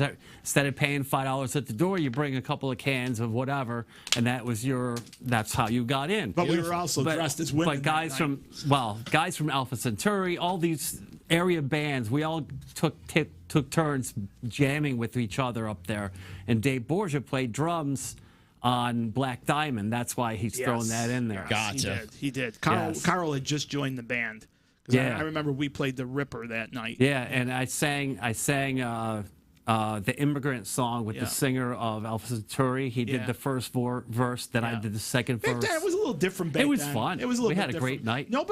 There wasn't a lot of jealousy or anything. Everybody was one for all. There was a lot of one, not everybody, but there was a lot of one for all back then. That's good. True. It was. There was a lot of that. And, It needs to be Especially in there. the Rock and Roll Hotel. I mean, we're all Yeah, we're friends. all there. You know. What was the Rock and Roll Hotel? The White Tower. The White building Tower. Oh, downtown. okay. That's That's what you called it. Yeah. also Which known no longer- as- it yeah. doesn't exist So people, anymore. bands were on different floors, and there was a lot of, tenant funsters, you might call them. Dave would have been a tenant funster. He'd show up in your room, or he'd show up in somebody else's room. He was young. He was young. It was like a whole community in that one building. In that one amazing. building. Yeah. Yeah, and they were great bands in there. Chicks was in there at that time. Yeah. Remember the bass player let off the Bob chick Edwards. was like The Mace. Remember the Mace? Yeah. Now Joey couldn't- owns the coffee place downtown. Joey Petrello. Yeah. We couldn't go in the building for hours. Yeah, gonna go to the it was They had their room. Paralyzed. They had their room booby It was trapped. like paralyzed. They didn't want Wait, their who gear did? stolen, so Who did? Chicks. Chicks. Yeah. Bob Edwards. I still we're keep on in the touch. fifth floor, I we're still keep in rehearsing. touch with Bob. I And saw we're him a like- couple weeks ago. So we're rehearsing. We're going like our eyes started watering. I'm sorry. No. we're like I remember pulling up to the building and you were Vinny running was out. dosed. Yeah. Vinny was the first one I dosed. pulled up for rehearsal and I see Vinny like this I said I feel running down the paralyzed. street. It was bad because My eyes. those guys, the Petrello brothers at that time, had a store called Guns of the World or something like that because they sold guns. And they were really hip on all that booby trap and stuff. And whatever they used, it was some kind of really strong tear gas. Really screwed you up. That was a huge building. The whole building was flooded with it. We had no rehearsal that night. couldn't We were go in the couldn't go in building. rooms. couldn't breathe. You had to evacuate And then on an elevator that worked 30% of the time. Yeah. And then Oh, on my the God. fifth floor, see, you Stunk had, like urine. you had a band up there, a metal band up there called Diabolus. Diabolus. And one day they got mad. They took sledgehammers and took all the walls out upstairs. God, I So forgot one day all about the that. walls were just taken out. Those- It looked I like forgot a, about It looked that. like a That's right. a blown out like Beirut building upstairs. Now this is the '80s, and they were doing like that. You know it was band that was Jim Crosway, What was it? Jimmy Crossway? Diabolus. I forgot all Yeah, about they, that. they were Yeah, I conjuring did Satan too. every night. Oh, yeah. I don't know if he ever showed up, but he probably did. I think much later I recorded a band they had called Casus Belli. That was like the heaviest band ever. It was my God. Crosway and those two Shepherdson brothers and some kid who played bass. And I remember when they came in and recorded, the kid had a big thing of Morton salt. And I was like, the bass player was like, what the hell is he going to do? So you got to put salt on all his food? Well, he drew a circle. you gotta do a he drew the circle. circle and the Protects you. star and he played in, Yes. it in the studio. That's how he played. Yep. Oh my God. Oh, yeah, it was great. That's so. That's all more- That's that's so. all that- Dark spirits can't get you through the salt. No, I because think the he salt wanted is to. He was natural. trying to Or he was trying to keep them in. Keep them in. Keep exactly. them in, yeah, Trying to keep because 'em they in. can't cross over salt. Yeah, exactly. That's a whole other story. Back to the comments too. Steve Rigo saying this is a great broadcast. Thank Yeah. you. I'm making a record right now with Stevie. It's really good. Are you? As a matter of fact, he's got a song on it called Tickled Pink. Somebody just said that phrase. I think it was Vinny, but he does have a song called. It's going to be a real. People watch out for that record. It's going to be fantastic. Rockabilly, blues kind of thing. Lenny Milano on drums. Steve's been around for years. Steve's great. Steve, and he's still great. And I don't know if people know this, but Steve is an incredible close magic guy. Really? Oh my God, he's so great at magic, and he's hilarious. If you go see his shows, he plays at Fratello's. You go see his shows; they're great. He does magic, he does comedy, and he plays. And Steve's is so underrated around here. He's one of the best. He's a lefty. He's one of the best guitar players, and I think he writes great songs. And I'm having a blast working with him. My son Alex just absolutely loves Steve. He knows every lyric to his songs. His songs are fun. We got a song on the record called "Drinking with Lincoln" because the guy's only got $5. But I tell you, That's awesome. yeah, I tell you. Z, when that record comes out, it's not going to be too much. You got to have him on. 'Cause I he can love it. Yeah, he'll do Steve, hit me up, man. He'll do magic on here. It'll be fantastic. I love it. Jeremy's also saying it's not often that when he does these reissues that the whole band is on a podcast or any kind of promotional thing. So this is really cool that you guys are all doing this together. They can never usually get all the guys together. A lot of times those albums are dedicated to somebody because they're dead. You know, Right. thank God we're all still here. Almost we weren't. If Dave didn't Yeah. make it, we almost I weren't. almost didn't make it. You know, I'm glad you're here, it Dave. would have been. Me too. Yeah, I'm glad you're here. And dude, thank you so much for the support you give us around here because he watches everything I do. He's always there and comments and he participates too. So thank you. Well, it's a bro. lot of fun. It's an honor to be here. I always wanted to come and just sit in this chair and be in the lair, and it's You're in the lair. This is in the lair. So this is Well, kind of it's a kind of a cool thing. for It's a me. good Thanks. thing because Thank you. it's keeping the scene alive. It's, Trying, you know, Bobby. It's a really real uphill climb. It Yeah. really is, and I get it. I totally get it. People, just the people that are chiming in here, it's really great, and thank you because. Bottom line is our fans, we used to call them the Mortal Support Group. That was the name of our fans, and we really couldn't. That was a big thing for us. People came to the shows. They came to the shows. I started writing songs and including people in the songs because they were part of our people's names. people's names. Yeah, there were people. Lisa. Yeah, there were people that would always be. I would try to include them in what we were doing because they were part of what we were doing. Yeah, that's cool. And it was just I hate to say that because it sounds weird, but it was a different time, and the laws weren't as strict with the drinking and all that stuff, and people would come out and have a really good time. But we also were a lot. Our generation. A little bit different than the generation now. We were a lot more, I think, driven as far as, trying to get a deal because then it was possible. Now it's virtually impossible. And I can say that. It's virtually impossible to get a record deal. I know I managed You can do it yourself now, anyways. You got to be DIY now. Do it yourself and try to get it as far as you could with that. But to get that gold ring that was achievable back in the '80s is no longer where That was really the '80s, early '90s. yeah, was right. The Was the last record. the last run of that. Was Bob Patty saying you got an amazing memory? How is it that you have such a great memory? You didn't smoke any weed, did you? No, I never. Bob never did any drugs. No. Yeah, Bob didn't do any drugs. It's so weird. I could sit down and play those Mere Mortal songs, but there's songs that I've written afterwards that I can't play. Some stuff it just is in you. Yeah, the muscle memory. It's just in you. It just remember those songs. I could play every Luftwaffe song, and they're very difficult to play. I could still sit down and play those songs. Big Crush songs, great songs. Probably some of the stuff I've ever written. some of those I'd really have to think about playing those. But these bands back then were like, I think so much of a staple of what I was doing, and really, there wasn't a lot of guys that were actually writing, material. There really wasn't. And it was just a great thing for me to be able to get these guys to go along with my insanity, basically, because it wasn't There actually wasn't anybody, but right. There wasn't. You're saying there weren't any. I don't know any other band that played originals. No, there wasn't. Not through the whole set. You had great bands. They folded kind of just before us, but you had 805 was great, and you had New York Flyer. But those bands all played cover music too. Right. You had Alex Starr. They had great records. You had a lot of bands that had great records, but they played cover music. I didn't want to do that. I wanted to go out just to see it. Everybody told me you're nuts.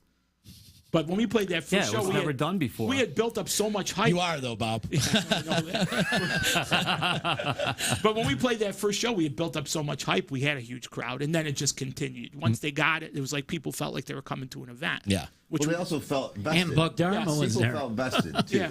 Well, You know what I nobody mean? knew Buck was going to be there. We didn't even know. We which were was their great. band. You Yeah. know what I mean? I mean, not everybody, but the people that liked Right. us, we were their band. We were totally approachable. We knew these people, in our area. Of course, it's expanded, but they felt vested. Like, our success was their success. They supported us because, we loved them, they loved us. Yep. And it was a riot, I never forgot when the TV show came on. Not to interrupt you, Bill, Yeah. but oh my God, the calls and the people that were just at their TV sets just waiting for that to show, and it was pre-recorded. Do you have a copy of that? Yeah, I do. And I'd love it's to see funny. that. It was online for a little while, but that Nice Productions, which is a huge production company, they pulled them all because they weren't licensed. Even damn. we did local TV interviews, not to forget. Yeah. Yes. Oh, yeah. And we also WKTV. did an interview New York down City. in New York City. Yeah. Oh yeah, we did. Back then, Called Z, Manhattan Rocks. back then, Z, there were Ooh, the dilemma. like you have this thing here. The They- German guy was after Stone. Yeah. We actually gave German him, guy gave was him in love Stone's with number. This German guy. Yeah, they tortured me Wolfgang. for years for that. This German guy was in a white leather sailor's Wolfgang. outfit. Yeah. And he says, "Ooh, the drama is so cute." Yes, and he was a big guy with blonde He hair. looked like J.Y. Young. He looked like Yes. like Yeah. J.Y. Yeah, Young. yeah, he did. Yeah, Sticks. And we did give except him with a Stone's white. number. Yeah, they did. Yeah. Yep, Stony Stone. He still calls me to this day. He's 90. Wait, he's calling right now. But what they would do back then in New Actually- York, they had all these underground TV shows. Okay. Yeah. So this thing was called City Rock, Like No, public it was- access? It was actually public access. worldwide access. Yeah, on it was the radio. that one was Yeah. a worldwide one on the radio, and then public. So we went down it, but it was filmed at like 4:00 in the morning. Wow. Yeah. So now we're promoting the second record. So we had to go down there, and I was like, well, we can't go without gear. I'm not going to do this show, and we're playing with nothing. So we brought all our stuff, and we're Yeah. set up in a place Yeah. as small as this. Smaller than this. Remember how we had no room? Yeah, it was tiny. But it don't was- forget, we had Stone's I drum know, kit there. I know. We had half stacks there. Bill and I were like, there was no room. It was like it's like a closet. He used to pick me up and put me behind the drums because I had no room to climb back. Crane you in. Dave would pick me up by the back, my pants, and they were stretchy, so they used to fall. I mean, it was really strange because it was like 4 a.m, so we had to stay up and do this show and try to look like something.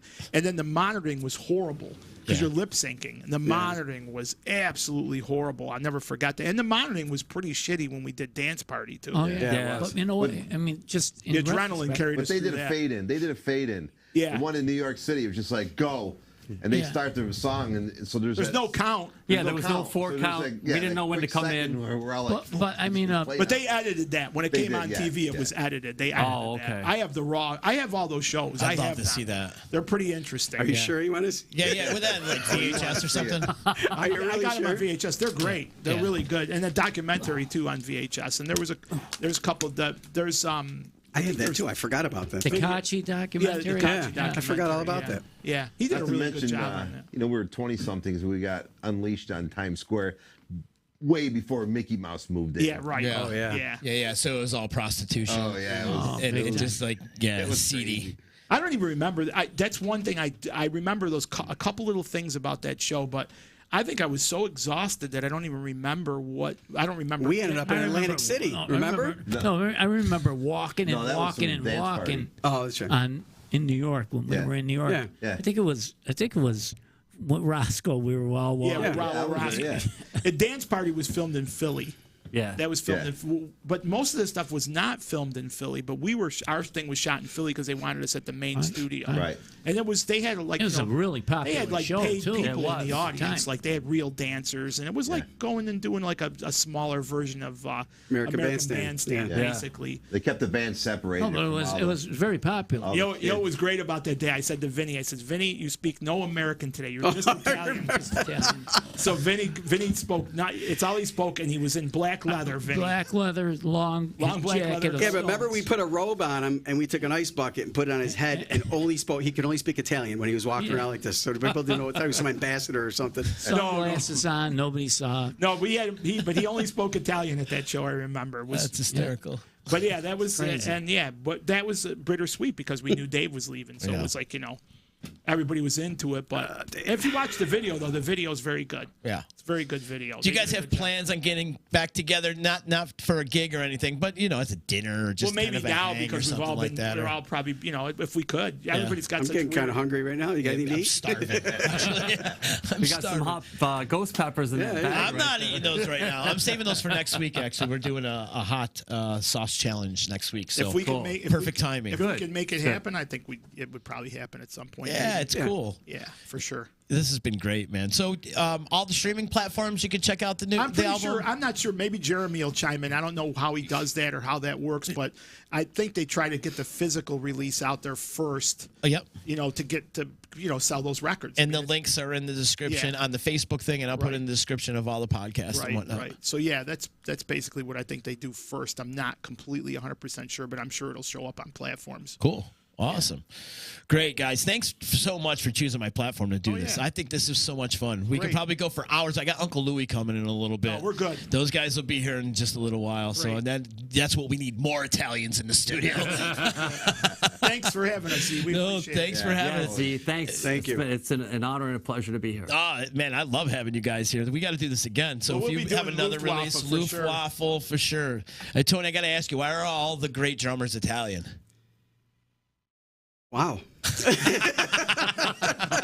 You stumped me with that. I Because did. Italians are cool. That's Yeah, why. there you go. There you go. No, this has been great. And we'll put this into a podcast. Yeah. And so it'll be out there on Spotify and iHeartRadio and all that. So we'll throw it out Thanks there everybody, too and after please this. buy the record, please. It's that we're not making any money off of this. We wanted to get it out there. Just buy the record. Yes. You buy the record, Records. support your local music, That's right. all that stuff. That's what we Keep it preach alive. here. Keep it alive. Yeah, absolutely. That's what we preach here on Disruption Network. Also, support my sponsors, Upgrade Brain Formula, EJA Moving Services, Joey's at 307, Utica Coffee, Saranac Brewery, my attorney Dave Longaretta, and Ballwash.com. Use promo code members, only 15% discount, and get some nut rub. You guys got to try nut rub. It's changed my It'll life. change our bro. lives, It's right? changed my life. life changer. It really has. I got the best smelling groin area of all 315. Good to know. Nice. That's it. Yeah, if you guys want to whiff, I'll let you. But Appreciate just, it. just stand close, stand away. Well, Anyways, you're not. What people don't know is Z's not wearing pants. So yeah. And Bill, you'll find him on a stage somewhere, like tomorrow, anywhere, is playing with whomever. Speaking of nut rockers. No, but this has been awesome. Thank you so much, guys. And share this if you're out there on Facebook land. Subscribe to our YouTube channel for Disruption Network. And thank you, guys. Have you. yourself a good Thank you. day. Thanks a lot. Thanks a lot, Thank you. Z. Later.